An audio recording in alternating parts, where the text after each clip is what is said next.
Hey y'all, hey, it's your girl, B, Tina B. Hey! And how y'all doing today? Woo, let's see. Let's try this again.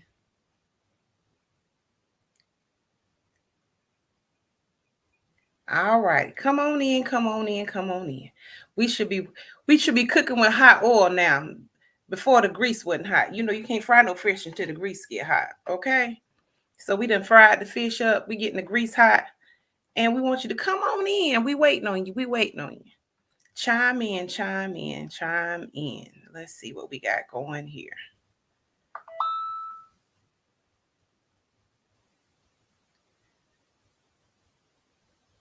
Had some little technical difficulty earlier. Seems like we still are. Interesting. Well, hey, baby, how you doing? Come on in. We waiting on you. Come on in. Come on in. Come on in. Had a little bit of technical difficulty, but we can look. Listen, we're gonna wait on you. We got some good stuff that's happening tonight. We got a great show for you tonight. So I'm so excited. So come in, come in, come in. It's your girl B Tina B. We doing it one more again, honey. When I tell you what the devil hating God love, this ain't nothing but the truth. Will you be trying to do great stuff? You just gotta keep on trying. Am I right about it? Anybody know anything about that? Yes. Let's see. Did it go out? Let me make sure I'm coming up live. It's not coming up live. Do you see me on the live broadcast? On your Facebook page? Lou? I see some people watching in. Are y'all there? Can you hear me? Let me know where you're watching from. I'm having a little bit. I just want to make sure that we got you coming in. Okay, we got you live here.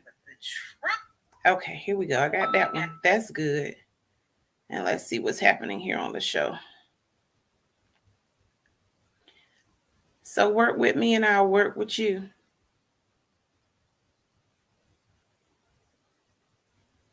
And for some reason, it just don't want to.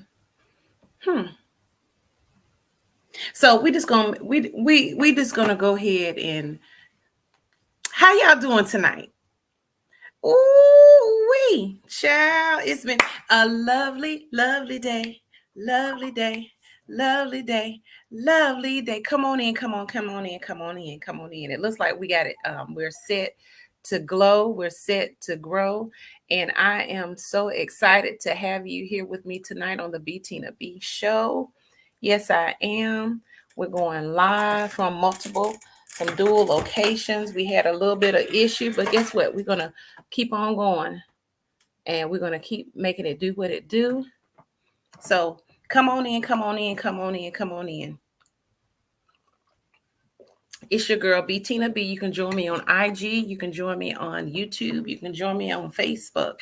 Share, share the page, because we got a lot of interesting things that are going on tonight. I have a special guest and none other than Miss Lu-Ann Wilkinson. Yes.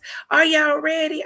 Look, let me bring her on to the show with her fabulous self. Come on in, come on in. Hey, boo, hey, how you doing? Hey. I'm so excited to have you here. Thank you for having me. I'm excited to be here. Listen, when I got the phone call and they said, you know what? They said, you need to have Lu-Ann Wilkinson on your show. I'm like, people calling me, telling me about you. And I'm like, oh, let me find out. Okay.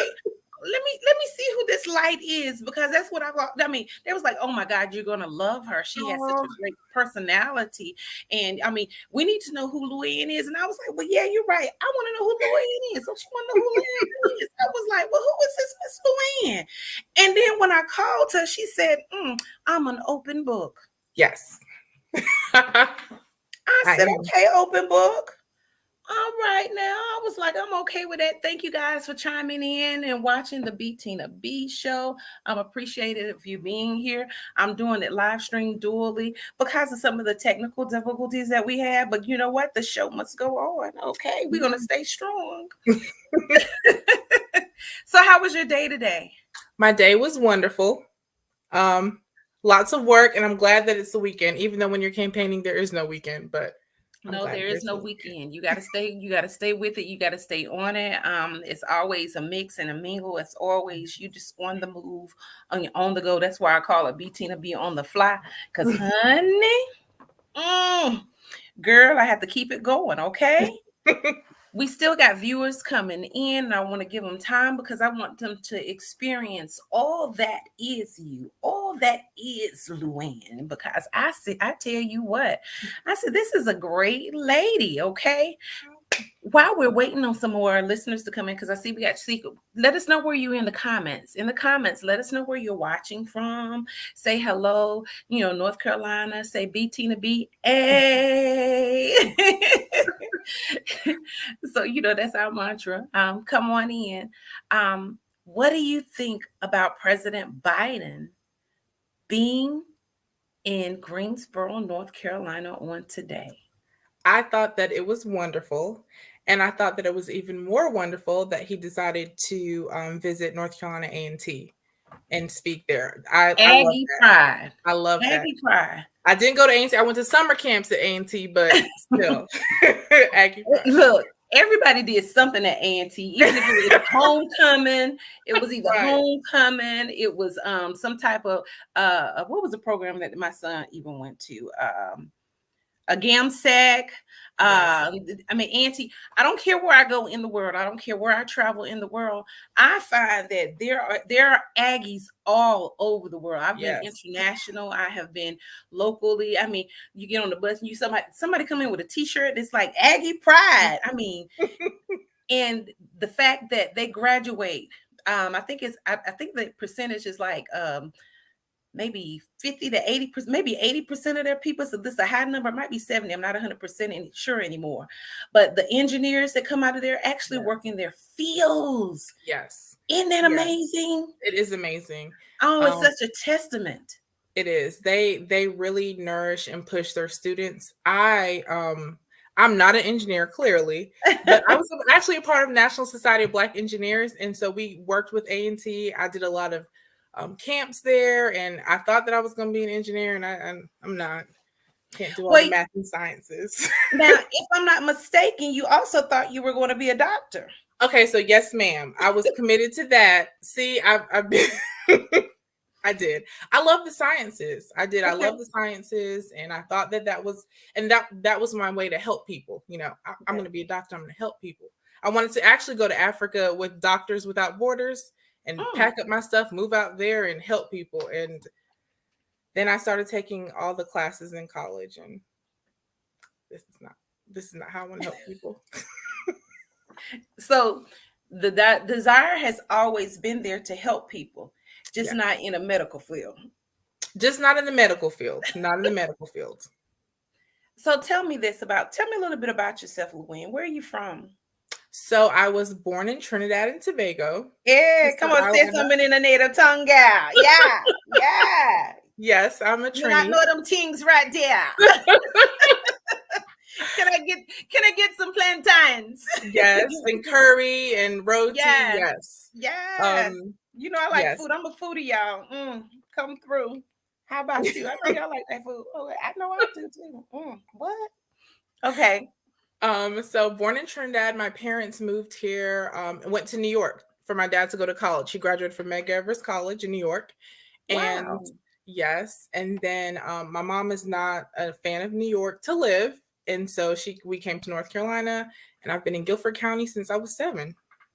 So this is my home. That's some rich history. The fact that he went to Medgar Evers College. Medgar Evers was killed right before Martin Luther King Jr. I didn't even know that. That was really and his wife stayed true to him, and she fought the battle for a long time, finally remarried.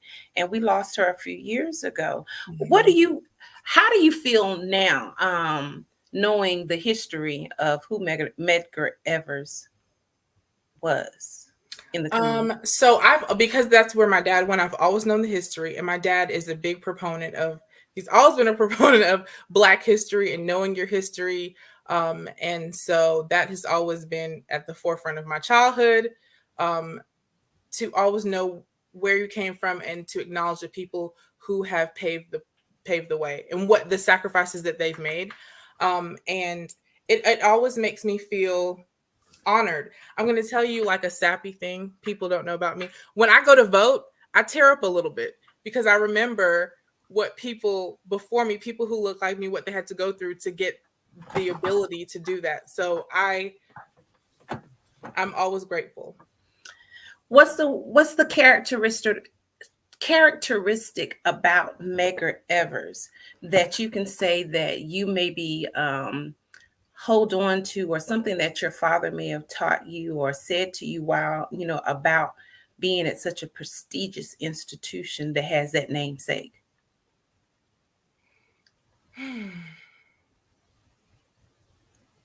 Okay. So he, it wasn't really, well, not specifically Medgar Evers. So my dad is a big proponent of historically Black schools. Okay. Period.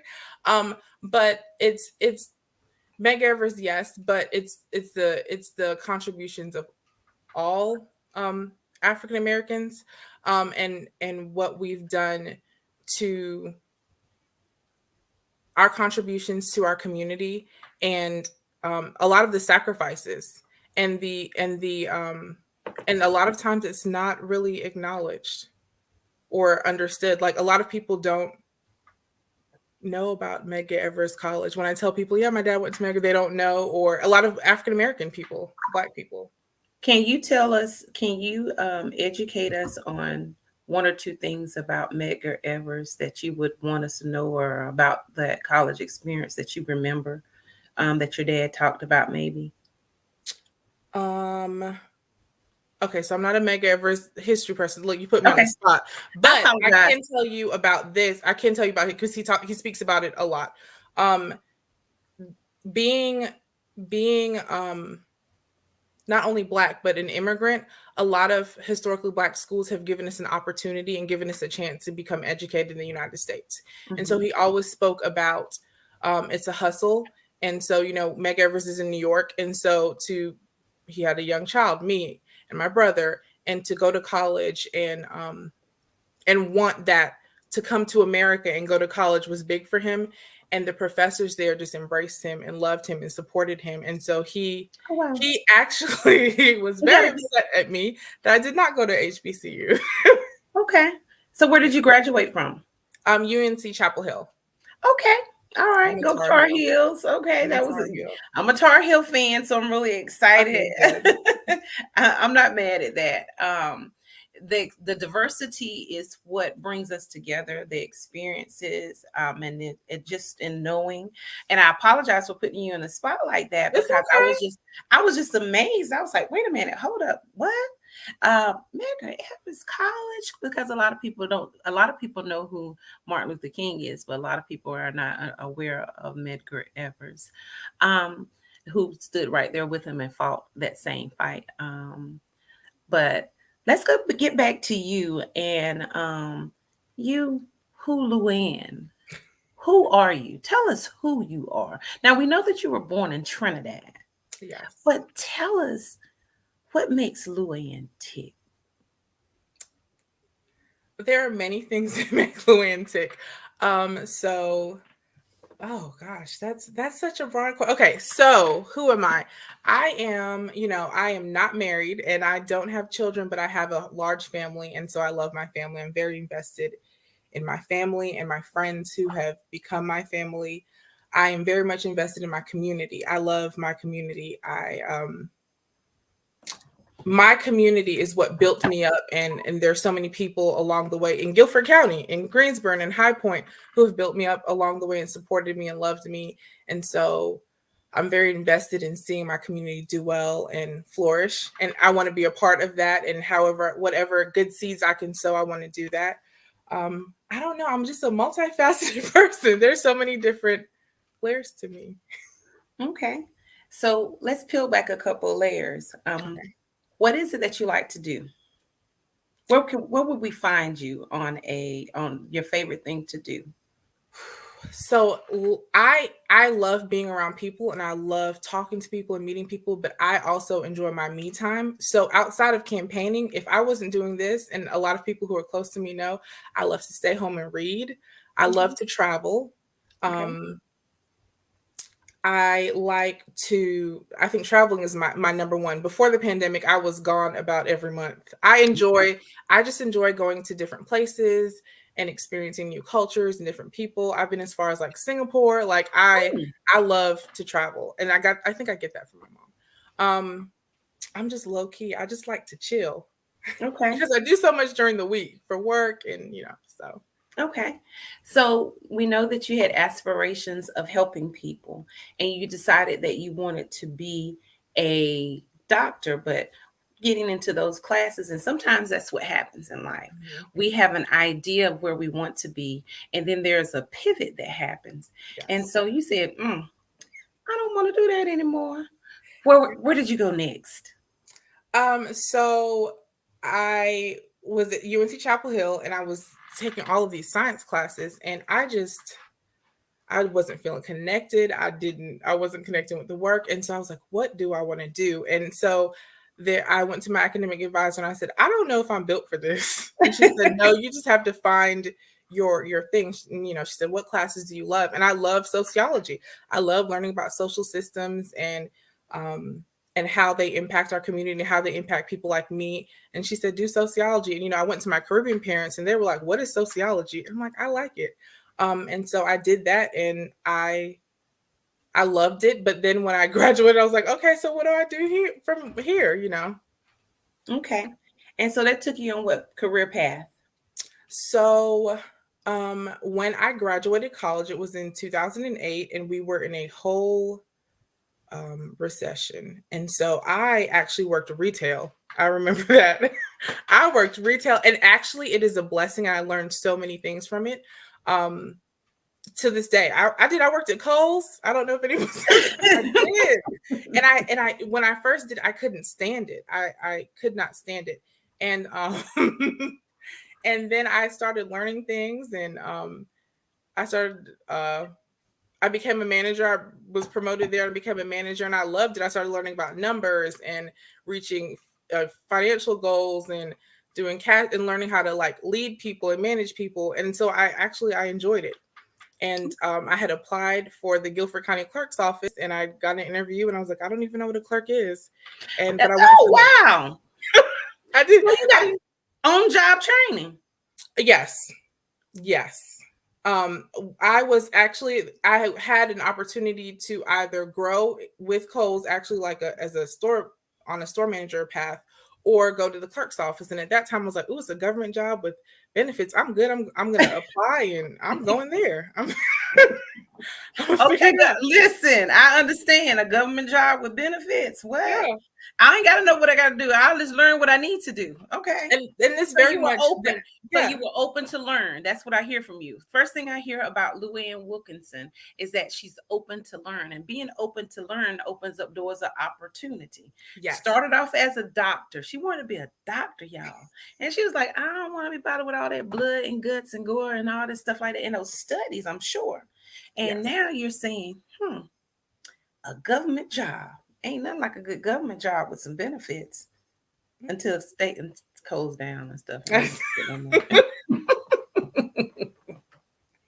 Okay, so how long have you been at the Clerk of Court's office? So I was with the Clerk of Court's office for 8 years. Okay. I started in 2012.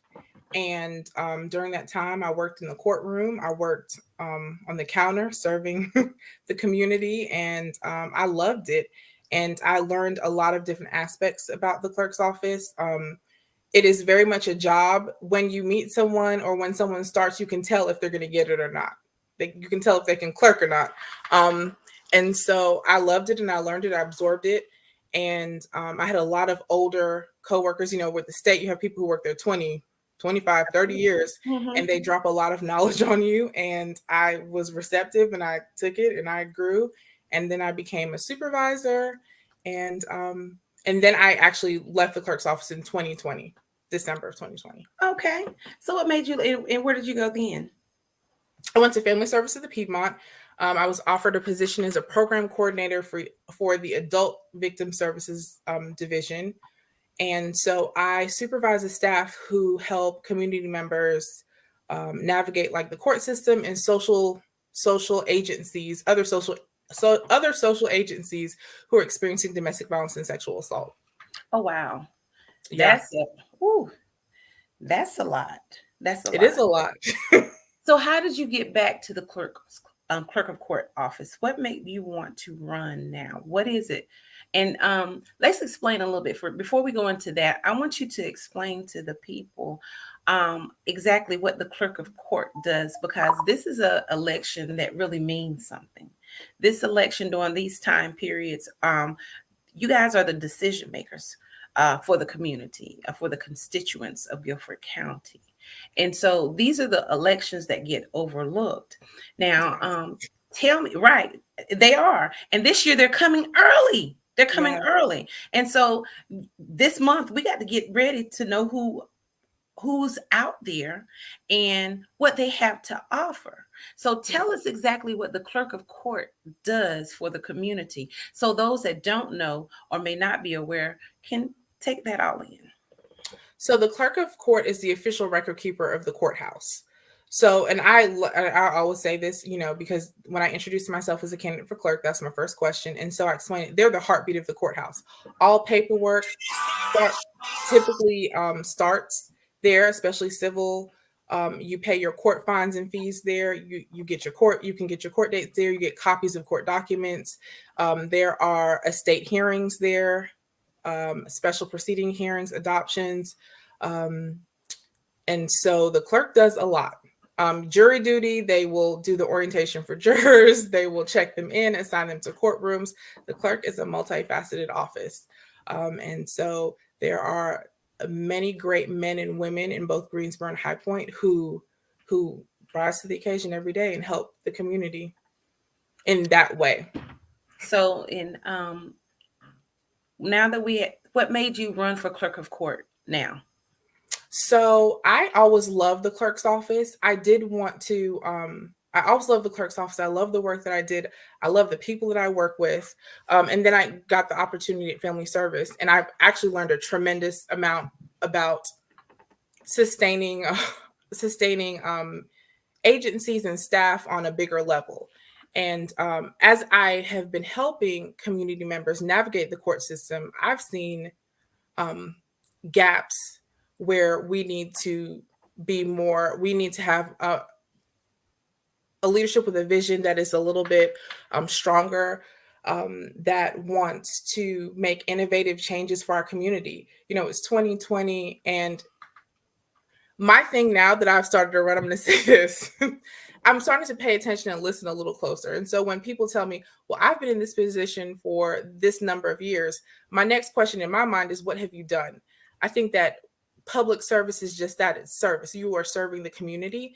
And because sometimes it doesn't have a dollar amount attached to it, like private entities, people don't, or agencies, public service agencies don't push to become better to meet the needs of the community. And I think that, we need more accessible hours in the clerk's office. There's been a high turnover, so it's kind of hard to navigate that. It's not as efficient as it could be. And so on my end, when I'm actually with people standing in the courthouse and we're trying to navigate these things, if they didn't have me, it would be difficult. Or if they didn't have an advocate, it would be difficult. And I see these things, and I think good, common sense, strong leadership could change that. Do you think that what do you think causes the turnover now? Is it strictly the pandemic, or is it the job itself? Because what you're doing is, so when those 50 Bs are needed, because I did hear you say that you worked in with services of domestic violence. Yes. And so when those things need to be filed, or if there are court papers, marriage documents, because I've heard horror stories of people that thought they were married and their papers got filed. Now I'm not saying in Guilford County. I'm not saying they wouldn't do the marriage, but they would do the divorce. That's what it was. What? Well, honey, can you imagine somebody like, I was, and we never got divorced, and then they married to somebody else, and you still married to the first person? That's the comedian in me. But don't do that. Don't do that. Okay. That's bad. So what do you think causes the turnover now? What do you think is a I reason think for the that turnover? I think the pandemic is a stressor. I also think Definitely. I definitely think pandemic is a stressor, but what I've learned, especially as a manager, is you will always have hurdles when you are managing people and when you are trying to reach goals to serve people, serve community members. But you have to pivot and you have to make it make sense. And so I think that there needs to be a strong leadership. Staff want I think the staff needs support. They need to be empowered. They need to be trained um, to meet the needs of the public. And sometimes I think when you get in this kind of cycle of people leaving, and then you're putting more on the people that are there, they're like, well, I can leave too. So it's kind of like, okay, this is what we're going to do. We need to tackle the work culture. People need to come in and feel like, okay, I can come in here. I've done the work, so I know what they're going through. I know what it's like to go to court all day and you've not used the restroom because you have a ton of cases. I understand that. I understand the stresses of meeting the public in some of their most stressful times. I get that. So supporting the staff to support the community, they need that. They need strong leadership. People want to feel supported and they want to feel empowered, and they want to know that my leader is right there with me. And people will Absolutely. stay because I've been supervising for a while now. I supervise there and I supervise at family service, and people will stay. If you're with your staff, they'll stay. So, what has family service done for you to help you looking at this position that you desire to ascertain? What has being at family service done for you to help you say that I will be a good clerk of court, or I can help my community by doing this? I think what a big thing that I've learned, and I appreciate it so much. I've leadership when you're a manager in family service, we have a lot of meetings. And first I was like, there are a lot of meetings, but there's no we can't do this. It's let's meet and think about it. And I love the problem solving aspect of it. I've learned so much from people who are more seasoned from me. We have a strategic planning committee, and I was invited to sit on that. I was like, okay. And so we sit and we talk about it's not just, well, this is the problem, so this is just what it is. It's this is the problem, so let's work together, let's devise a plan. And it has changed my my concept of leadership in a new way. I'm like, okay, well, there are problems, but there are also solutions. Sometimes the solutions aren't easy, and sometimes it may not be, quick, but there's a way around. And I'm so thankful to my director. I wouldn't tell him that to his face though, but I'm so thankful for, inviting me to these meetings and seeing how you keep a good thing going.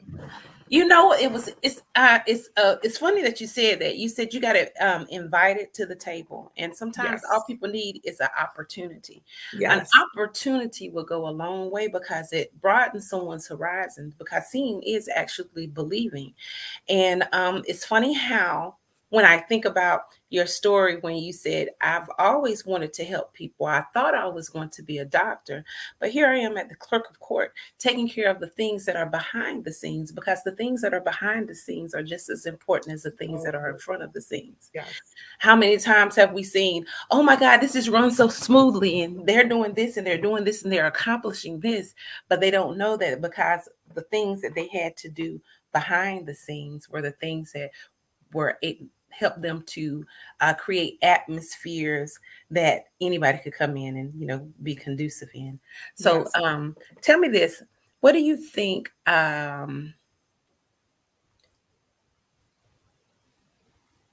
society needs most right now? Mm. Society needs people to step up. I actually had this conversation. Okay, this is a good one. Society, I had this conversation this week, and I believe this in doing this. There are so many wonderful people right here in Guilford County, I and agree.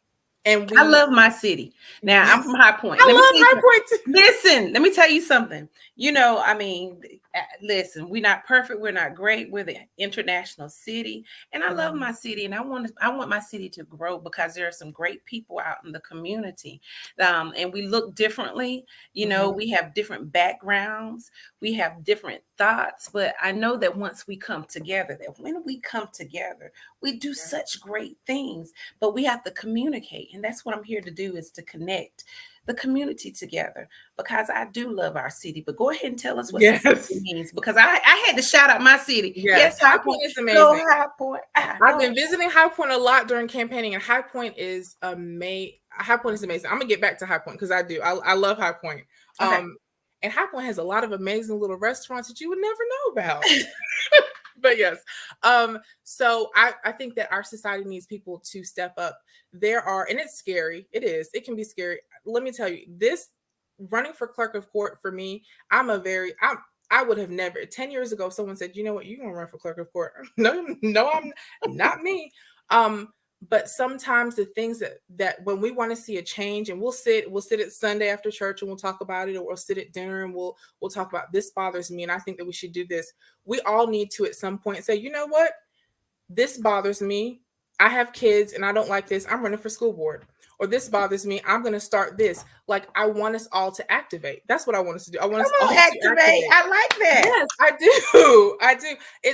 But you know, good, bad, or indifferent, I've enjoyed this race and I loved it. And I've loved the people that I've met. But I know now, because there are things that I'm passionate about. I'm passionate about people who are people like me, women, African Americans who don't get the opportunity or who don't get a chance, and maybe my community is not built for them, but to be a voice. We always talk about, you know, we need to do this, and I don't want us to talk anymore. We need to activate. I want people to stand up and be like, this is my community. I don't want to see the same people doing the same things. I want us all to do it. If you have a talent, do it. It's scary. And guess what? If you want to run for something, call me. I'll donate to your campaign. It may not be $500.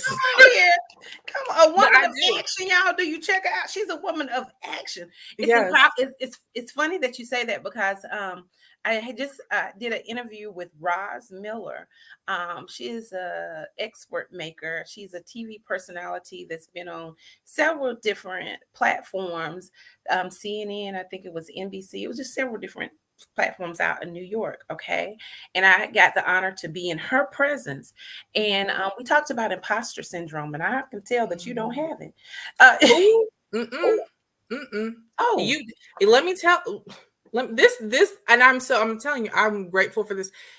In order to do this every day, because I'm going to tell you, when people like, you know what, you would make a great clerk. Okay. And then when I started thinking about it, I'm like, Lord, but not, you know, because whatever you believe in, I believe in, you know, I believe in God. And so I talked to God. I'm like, Lord, no, not me. And he's like, no, you, Lord, not me. You know, this is not my thing. I don't put myself, I'm more of the support staff. I will support you in the back. I can build something. You know, so to put myself out here, it's made me very vulnerable. But in order to do it, 3 people this week have told me you need to go forth and be bold. So I've learned, I just have to, every day I embrace it. And some days I'm like, ooh, but you have to, that's what keeps me going. So there is a fear element to taking that leap of faith that people, and that's what I like to call it. I call it a leap of faith, because there are things that we want to ascertain. There are things that we want to do. There are communities that we want to affect. There are places that we want to go. There are people that we want to connect with. And then we allow fear to keep us in a place of stillness, or either silence either. And I want to commend you for taking out, because I see how energetic and how excited you get when you start to think about it. Because I would have never known that when you think about what society needs most, girl, you were just like, well, honey, let me tell you what it needs. It needs people to step up. Yes.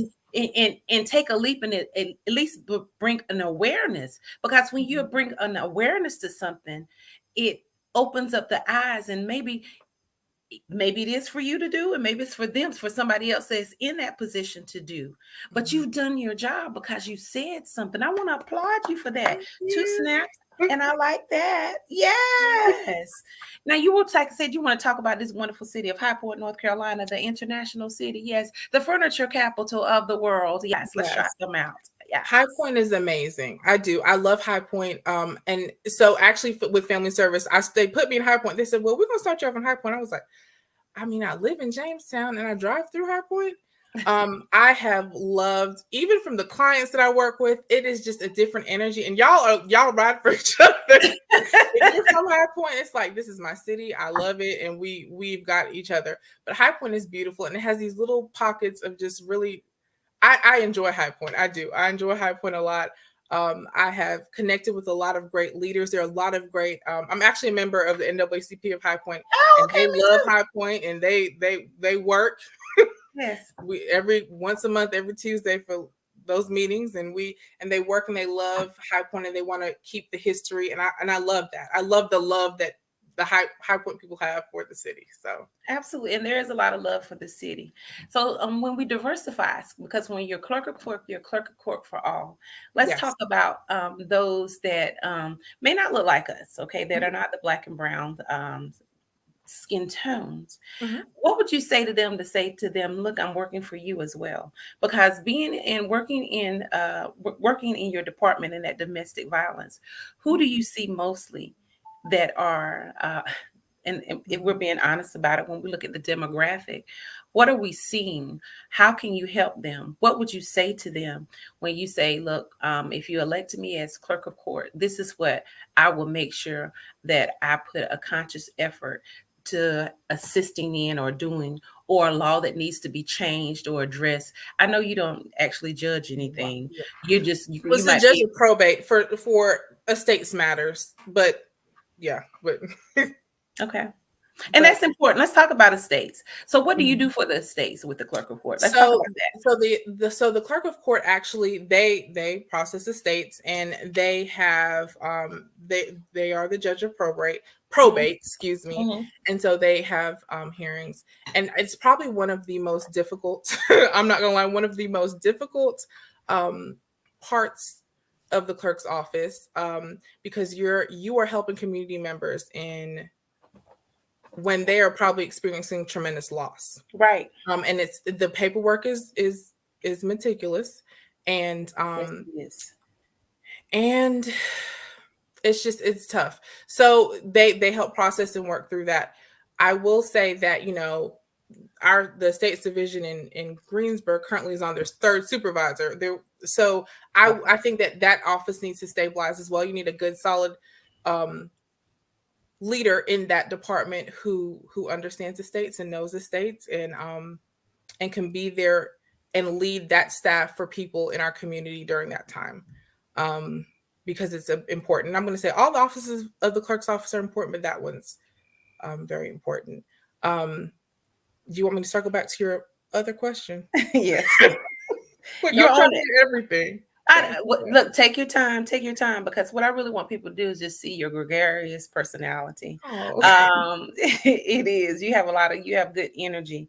oh, And I hope people can see and feel your excitement about what it is, because there's nothing like someone that is excited about what they do. Okay. yes. I never forget my mentor, God bless his heart. He's dead and gone now. His name was Bill Schumacher. I remember he hired me on a Sunday. It was Oh, crazy. And I opened up, I was like, oh, okay. And so went in and opened up a whole new AAA office, the very first one that had insurance in it. But he used to always say to me, a happy employee is a productive employee, ooh, you know? yes. And so we have entrepreneurs out here, and entrepreneurs that are out here, they're going after their passion. They're passionate. Mhm. They're happy. It gives them a reason to wake up in the morning. And so in talking to you today and seeing how excited you got just by talking about the career and the possibilities of being the clerk of the next clerk of court is exciting. Now, early vote. Now, listen, Yeah. early vote starts next week, right? Or the April the 28th, 28th. So 28th, 2 weeks. 28th, 2 weeks. I'm April the sorry. 28th. No, April yeah. 28th. So this Mhm. is fast. This is This fast. is well This, for right now. It feels fast for you, but I've been doing this since December. It doesn't. well, it's as far as early vote going, Yes. because it's not going to November. We're No. No. Well, then no. This is for the primary right. race, and so it Uh-huh. is April the 28th through May 14th for early voting, and then voting day is May 17th. Right around the corner. I mean, Yeah. it's like the hip stop popping away. So Yeah. we just want people to, get to know, say, well, they see the name. I've been across, the city, and I see all these billboards, and I'm like, well, I wonder Hmm. who's that lady. And Hmm. I can say, that Lu-Ann Wilkinson is a lady that desires to serve the community and stay on top of things. Yes, I do. Is there anything that you want to add or anything else that you want to talk to or just say about the campaign? I'll give you these few minutes to express what it is that you want your the constituents that may actually elect you to know. And this is in no way me saying vote for Lu-Ann. It's totally up to you. But I just want to let you know who she was. Well, thank you so much for this opportunity just to speak with me. This was fun. This was nice. But, to everyone out there who is voting, and I want everyone to vote. That's the thing. I think sometimes people depend on us not to vote. So I want us not to let this is our opportunity. This is your right. Vote. Local elections are so important. Vote. It directly impacts us. I want us to look for leadership that is forward, and leaders that want to meet you, and leaders that are doing something. When we're going to these forums that are coming up, and we're reading people's website, look past the fluff. What have you done, and what is your plan? I think that we need to get past just talking about things.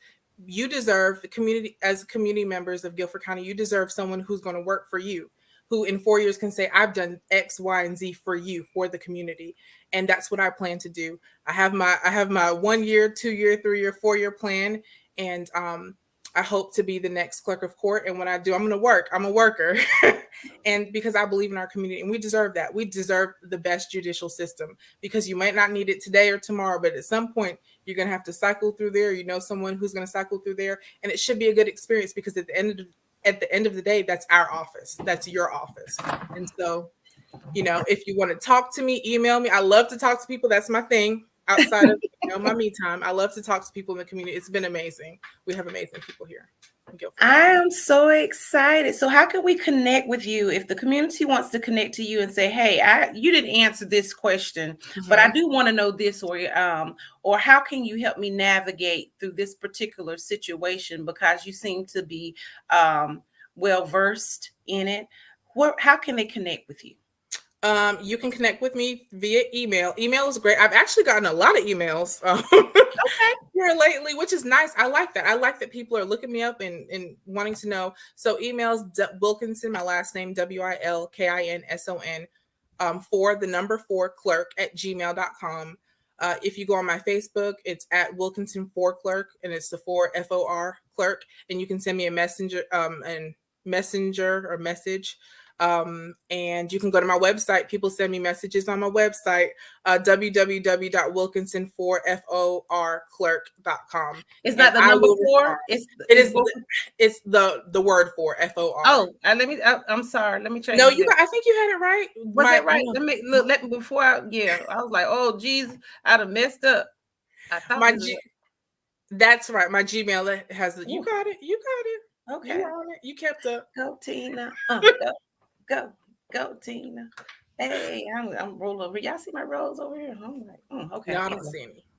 I'm over here. Look, I got IG on. I want to thank you guys. I'm shouting you out on Instagram. Thank you for watching the B Tina B show. I want you to holler at me if you have anybody that just inbox me, DM me if you want to talk about it, if you want to chat about it. It's your girl B Tina B on the fly. I'm here with Lu-Ann Wilkinson. I am so excited, and I'm really glad that we got an opportunity to actually meet, conversate, and I hope that everyone got a chance to really participate and get to say, hey, this is somebody that's relatable that I would like to talk to, and she's really excited about what it is that she wants to do for the community, and you seem committed and knowledgeable, not just excited, because along with the excitement, there comes that knowledge of, passion and work. So I look forward to talking to you again. Do you have anything else before we end the night? No, thank you everyone for watching, and thank you, Miss B Tina B, for interviewing me, for speaking with me. I've enjoyed it. This has been one of my favorite so far. Well, I'm glad it was fun, and I'm glad. I hope I got to the meat of the test, but I want you to be comfortable and just to be able to be yourself. And when you can just be, there's nothing else that you can do. Okay, it's your girl B Tina B on the fly. Don't forget to laugh a lot, to love a lot, and forget me not. Ah,